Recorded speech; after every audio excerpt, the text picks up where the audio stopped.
Michelle bid farewell to the homeowners with a wave of her hand, pulling the front door shut behind her.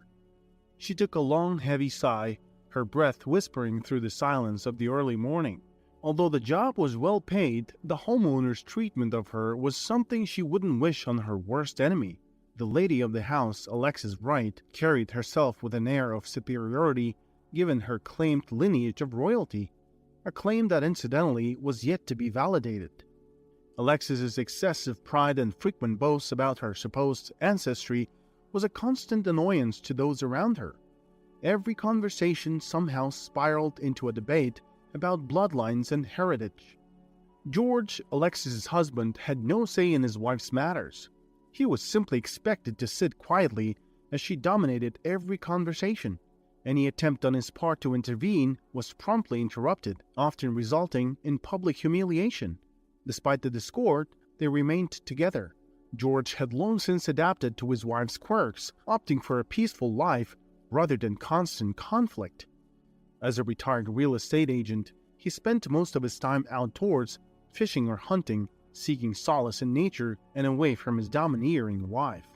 Alexis herself was the successful owner of a chain of handbag boutiques. Despite her advancing years, she maintained an elegant appearance, yet her demeanor was less than admirable, with those around her often hoping for a change in attitude. The couple didn't have any children now, but they had once been parents. Their long-awaited son had been the shining star in their lives, the central gravitational force of their universe. However, a cruel twist of fate took him away in a tragic car accident 7 years ago. Michelle had joined their household as a housemaid around the time of their loss. The former housemaid, whom Alexis preferred to call her servant, had hinted at happier times within the house before the tragedy. However, the death of their son, Jared, had brought about a stark shift in the household.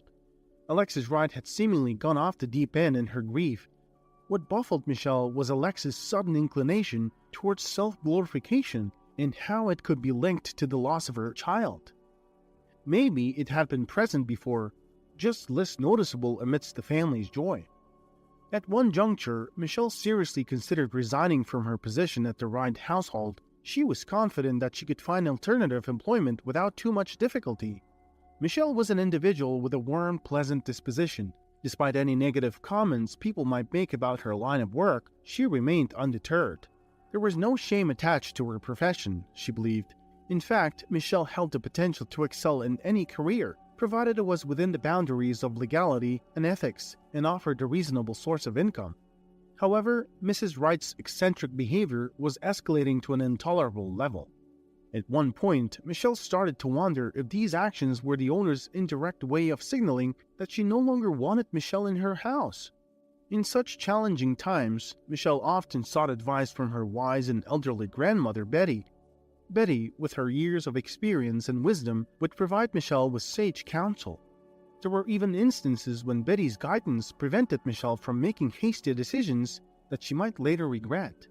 Upon hearing Michelle's account of her difficulties with her current employer, Grandma Betty took a moment to gather her thoughts. She then looked at Michelle with a warm smile. "The very fact that you chose to discuss this situation with me before taking any unilateral action speaks volumes about your character," she said. Next, Betty looked Michelle straight in the eyes, her voice soft yet firm. "Michelle, my dear, you possess such a compassionate heart. Don't let other people's negative emotions affect you. Those who are unhappy often attempt to spread their unhappiness to others. Your best defense is to disregard such negativity. Moreover, remember that growing old is not an easy journey. As individuals age, they can become irritable. You can't always know the challenges they might be facing. Aging brings a multitude of difficulties, and some people struggle to cope with the stress. Therefore, extend some grace to her, show understanding, and above all, never take her actions personally." Michelle sat, absorbing her grandmother's wisdom, grateful for her guidance. It was comforting to have someone who could bring clarity when things seemed clouded. "I truly appreciate your insights, Grandma. I hadn't considered things from that perspective. That's incredibly insightful," Michelle responded. As Michelle was about to leave, Grandma Betty gently grabbed her wrist at the door. She offered her one last piece of advice. May God bless you with the opportunity to reach the same age as that lady you were working for.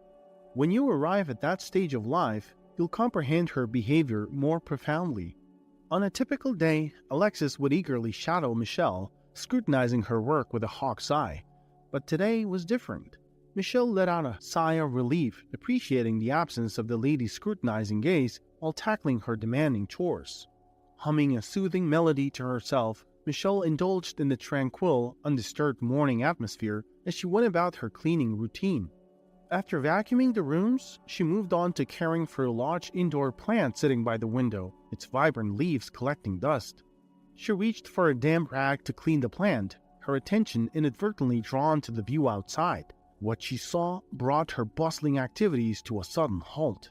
There she was again, the young girl, no more than 8 or 9 years old. Her attire was ill-suited for this upscale neighborhood, revealing her harsh circumstances. Her frail figure and shabby clothes hinted at either homelessness or gross neglect by her parents. Michelle had spotted her the previous night too, her heart aching for the girl who seemed to be resorting to begging for survival. However, when Michelle ventured out to offer some food, the girl had promptly fled. Today she was back, standing by the gates and observing the house. Michelle was puzzled by the girl's repeated visits.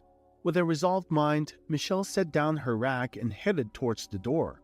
On her appearance, the girl attempted to retreat, but Michelle quickly called out, "Please, don't go. Don't be afraid. I won't harm you, I promise." The girl hesitated, offering a wary look in Michelle's direction. Approaching the gate, Michelle opened it with a reassuring smile, taking care not to overwhelm the girl. A quick scan of their surroundings confirmed that the girl was alone. "Would you like to come inside for some food?" Michelle asked gently. The girl remained quiet, standing still. Understanding her apprehensions, Michelle remained patient, trying not to spook her with sudden movements. Despite her frailty, the girl was indeed adorable. Her large blue eyes stared back at Michelle, revealing a world of sorrow and seriousness. "Don't worry, we're alone in the house," Michelle reassured. The girl cautiously took a step towards Michelle. "I'm Michelle," she introduced herself, maintaining her comforting smile. The girl was too shy to utter a word. Anticipating this, Michelle swiftly added, "It's okay if you're not ready to tell me your name. That's perfectly fine. Let's go inside now, shall we?" Extending her hand towards the girl, she watched as the child placed her tiny hand hesitantly onto Michelle's outstretched palm. Michelle cast a nervous glance at her wristwatch, hoping the homeowners were delayed for some reason. She knew Alexis would be far from pleased to find her housemaid deviating from her duties. She gently led the girl into the spacious kitchen. The child stepped in tentatively, surveying the surroundings with wide, curious eyes. "Sweetheart, please make yourself comfortable," Michelle coaxed, gesturing to a chair. She quickly warmed up some biscuits and gravy, placing them on a plate before the girl. Initially, the child eyed the food hesitantly, but after a few moments, the overwhelming hunger seemed to quell her shyness. She started nibbling on the biscuits slowly, and before long she was devouring them at a rapid pace. Observing the girl's voracious appetite, Michelle felt a pang of guilt for serving too much food. She worried the girl might end up a stomachache after not having eaten for such a long time. "Would you like to share your name with me, sweetheart?" Michelle inquired, her voice gentle and comforting. The girl eyed her cautiously for a moment, but eventually seemed to decide that Michelle was no threat. "I'm Sylvia," she murmured softly. "It's a pleasure to meet you, Sylvia," Michelle replied with a warm smile. Upon seeing an almost imperceptible smile on Sylvia's face and her lingering glance towards the refrigerator, Michelle quickly understood the silent plea for more food. "Oh dear, I understand you're still hungry, but too much food might upset your stomach right now. How about something sweet instead?" At Sylvia's nod and tiny smile, Michelle retrieved some candies from the upper cabinet. Sylvia took one and popped it into her mouth, her legs swinging under the table, a sure sign she was beginning to feel more at ease. "Sylvia, that's such a lovely name. Do you live around here, sweetheart?" Michelle ventured to ask. "Yes. No, I came here to find my dad." Michelle's first thought was that Sylvia's father might be one of the construction workers at a nearby site and that she might have trailed after him and gotten lost. "Is your dad a construction worker, perhaps?" Michelle ventured to ask. The girl responded with a shake of her head. You said you came here to find your dad. Do you know where he is? Michelle pressed gently. I don't know. He left us. He left Mom. She died when I was born. Grandma says I'm trouble. She also says Daddy is trouble too. She says Daddy hit it and quit it, Sylvia explained in her small voice. Michelle looked at the child with wide eyes, processing her words. After a moment, she asked, So you're not originally from around here? No, I came here. I came here when it was colder, Sylvia responded. What do you mean you came here? Did you come to someone's house or... I'm sorry, sweetheart. I'm just trying to understand where you've been staying. Sylvia merely shrugged. I slept in the streets. I got used to it. I often run away from Grandma. She's mean. Michelle shook her head, understanding that Sylvia's story was convoluted and she wasn't gaining much clarity with her questions. So, how are you planning to find your dad? Do you have an address or something? Sylvia shrugged again. Michelle's heart filled with compassion. She couldn't bear to think that this little girl had been living on the streets, possibly among other homeless individuals. Anger welled up in her against a grandmother who had clearly failed to fulfill her responsibilities, leaving the child to seek refuge in a stranger's house. Sylvia, now engrossed with her candy, looked up at Michelle. Can I have some more? Michelle handed her another one, and as Sylvia unwrapped it, she began to explain. Every time Grandma screamed that I ruined her life, she would hold this piece of paper and shake it. The little girl held out a torn piece of paper in her hand. She threatened to send me as a parcel to my dad. When I was smaller, I was terrified she would really do it. I always wanted to rip that piece of paper with the address on it.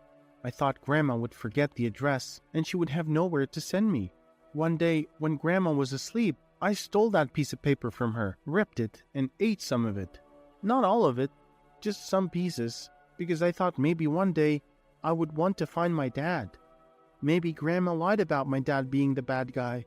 I thought, what if he was actually nice? Sylvia held up the piece of paper. I just have the last letters of the street and the house number. I went to the store, stole a city map, and marked all the streets that seemed to match. Michelle looked at the girl, deep in thought. Are you saying you didn't just stumble upon this house randomly? Sylvia shook her head in response. I've been to all of the other possible addresses. None of them fit as well as this one. This house even has the exact number. Michelle was increasingly perplexed. She fell into a quiet contemplation before speaking. I can't think of anyone who could be your father here. The owners of this house are an older couple, and I don't think they could have a young daughter like you. Sylvia's face fell at Michelle's words. She let out a heavy sigh and muttered, What am I going to do now? If I go back to Grandma's, she'll definitely send me to an orphanage. As Sylvia spoke, Michelle's mind was racing. She thought about the Wright's son who died around the time Sylvia would have been 2 years old. No. That can't be right, she mused to herself, but she couldn't help but wonder. But what if? Sylvia, do you have anything else with you? Perhaps a photograph? She asked. Sylvia brightened up, nodding eagerly. Of course, I always carry it with me.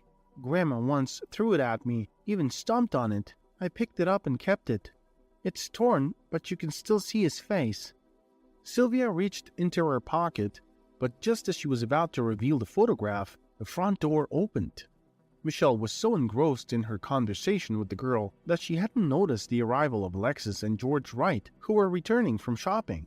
They headed straight for the kitchen, where Michelle and Sylvia were talking. Upon entering, Alexis' eyes widened in surprise. What on earth is happening here? Michelle, what is this? She demanded. Michelle leaped up, her face blanching. Sylvia was frightened by the sudden intrusion and dropped the photograph on the floor. Hello, Mrs. Wright. You're back, Michelle greeted, attempting to mask her surprise. As you can see, Mrs. Wright responded, her eyes filled with discontent as she glanced between Michelle and Sylvia. She crossed her arms over her chest and raised an eyebrow, her face morphing into a scowl as she took in the scene. So, it seems our house has become some sort of shelter in our absence. Is this what happens when we're not around? Her brow furrowed in annoyance.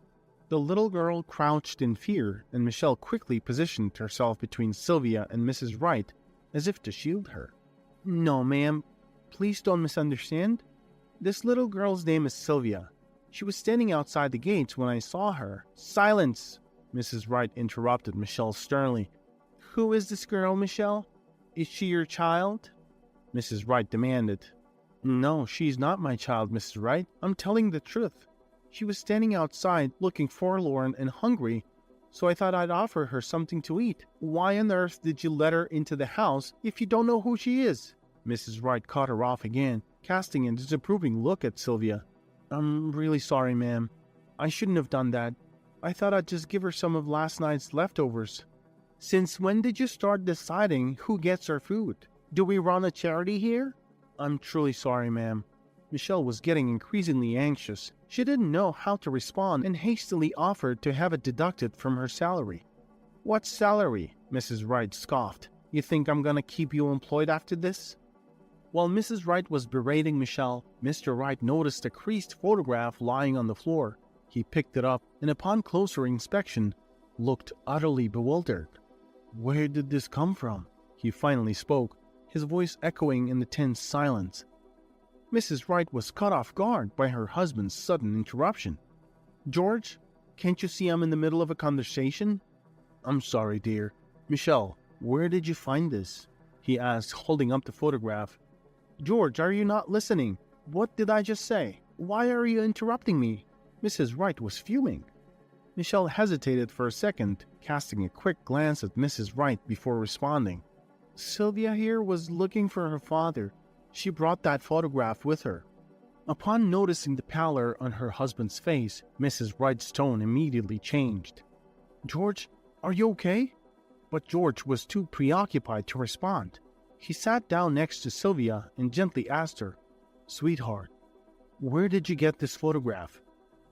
The little girl, already frightened by the exchange, had tears welling up in her eyes. "I nabbed it from my grandma," Sylvia admitted. Mrs. Wright rolled her eyes at the revelation. "Of course you did. Just look at you. We need to review our security footage. She might have lifted something from us as well." George cast a brief, pleading look at his wife, silently imploring her to withhold her accusations for now. "Sweetheart, who are the people in this picture?" George inquired, a hint of melancholy clouding his eyes. Sylvia's face lit up and she answered with evident pride. "That's my mom and dad." George stood up and passed the photograph to his wife Alexis. She carefully picked it up between two fingers and put on her reading glasses. She scrutinized the photograph for what seemed like an eternity before handing it back to her husband. By then, all eyes had turned towards Sylvia. Both George and Alexis, who were initially calm, gradually found themselves in a state of disbelief. They were beginning to unearth an uncanny number of resemblances that Sylvia shared with their son. Every new similarity, every shared habit or gesture, struck them like a wave, leaving them more astounded. It was as if they were slowly piecing together a puzzle, and each match added a startling layer of familiarity, further intensifying their shock. Leaning against the wall for support, Alexis's legs suddenly wobbled, and she started to collapse. Michelle and George reacted swiftly, catching her by the arms and guiding her to the sofa. In the flurry of dialing 911, fetching her a drink, and rummaging for her medication, no one noticed that Sylvia had quietly slipped away. By the time they realized she was gone, it was already too late. George whispered, his voice choked with emotion. "How are we going to find her now?" Alexis looked at her husband with an intense stare. "George, you have to find her, do you understand? You must find her no matter what. Oh God, what have we done?" George had left the house, embarking on a search mission for Sylvia. The doctors, too, had taken their leave. Meanwhile, Alexis was left in the quiet solitude of the house, tears streaming down her face. Michelle, moved by the sight, brought some tissues to her and quietly took a seat beside the weeping woman on the couch. "I'm sorry, Michelle. I know my temper is hard to handle. You see, Michelle, I always prioritized my son's future. His lineage, his family, his name, his ancestry, they were all of paramount importance to me. But now that George and I are alone, I've come to understand that there is nothing more terrifying than loneliness. Wealth, lineage, prestige, They all fail in the face of isolation. That girl, Sylvia, she upended my world. Naturally, I have doubts, but when I look at her, the similarities are too striking to dismiss. I'm almost certain she is his daughter. I fear I'll never forgive myself for the part I played in derailing my son's life. Michelle understood that Alexis was struggling with her emotions and simply needed someone to share them with. She sat patiently, providing a listening ear and a comforting presence for the distressed woman. Yet now, Alexis was a stark contrast to her usual persona. Her perfect hairstyle was disheveled, her normally immaculate clothes were crumpled, and her authoritative voice was shaky and uncertain.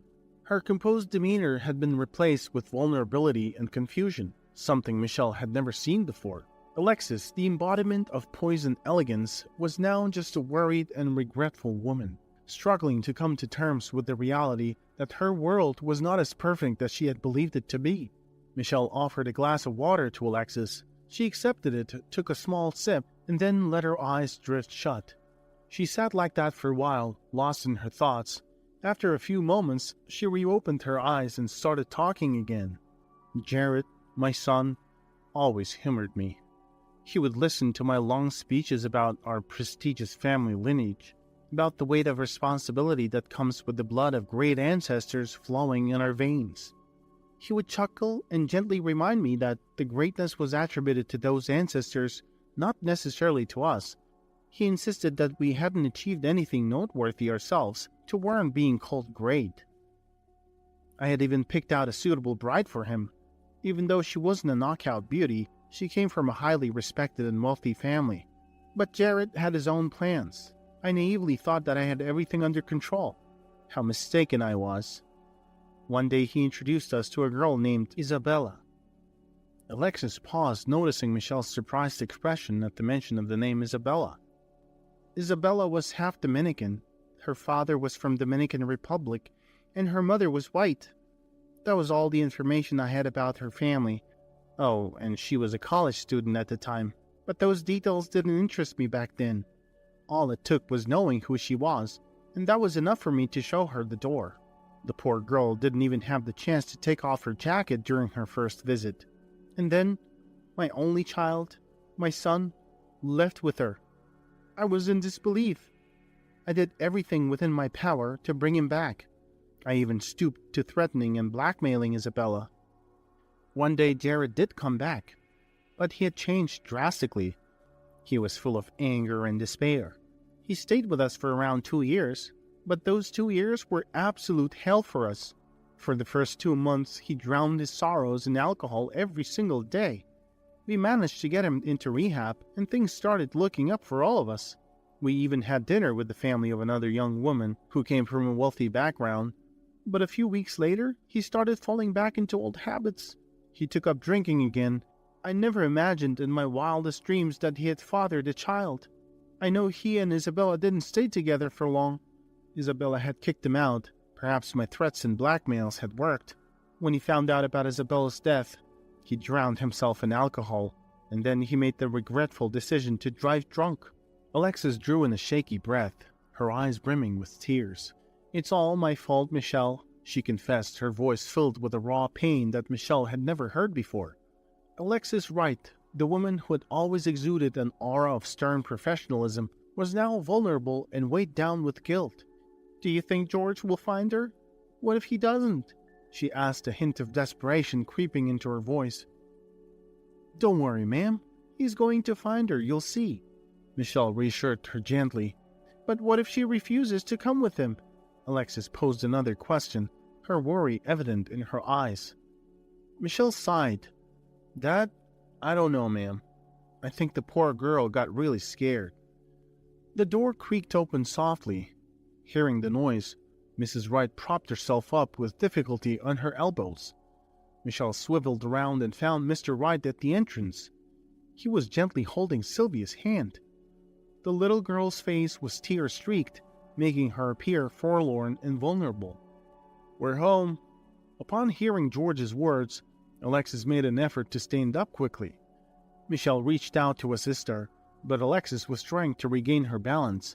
She let go of Michelle's hand and started to move towards Sylvia, whose gaze was filled with apprehension.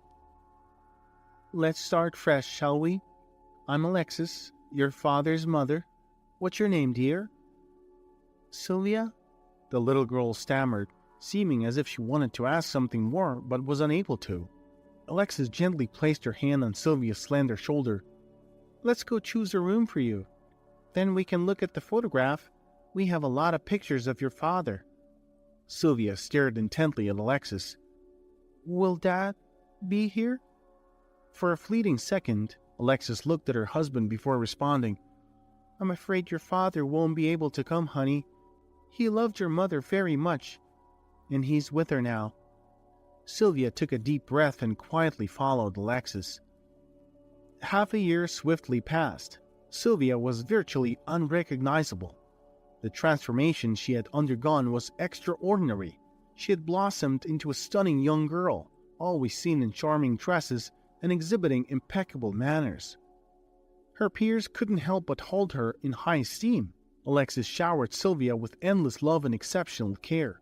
She couldn't contain her pride and often spent hours conversing with Michelle about Sylvia's remarkable grades and commendable academic performance. Alexis was truly captivated by her granddaughter's progress and talents. It was a long, drawn-out legal battle. A significant amount of time, effort, and resources were expended to gain custody of Sylvia. Her maternal grandmother was unwilling to relinquish Sylvia due to the associated social benefits. She fought tooth and nail to maintain her claim over the child. Grandma, I'm going to perform on Father's Day, Sylvia excitedly shared one day in the kitchen. What do you mean, perform? Alexis inquired. Come on, Grandma, I'm going to sing, Sylvia replied with enthusiasm. Really? That's fantastic news. Alexis couldn't contain her joy and wrapped her arms around her granddaughter in a tight embrace. You are my precious treasure. Just like Dad. No wonder I took his last name, Sylvia explained. It had been Sylvia's own idea to adopt her father's last name. She proudly told everyone that she wanted to honor her father and be like him. I'm incredibly proud of you, Sylvia, Alexis expressed with warmth. However, in that moment, Sylvia couldn't help but feel a twinge of sadness. I understand why Dad went to be with Mom, Sylvia began to share her thoughts. I think she was lonely without us and asked Dad to join her. Dad thought about it and decided to leave me in your care.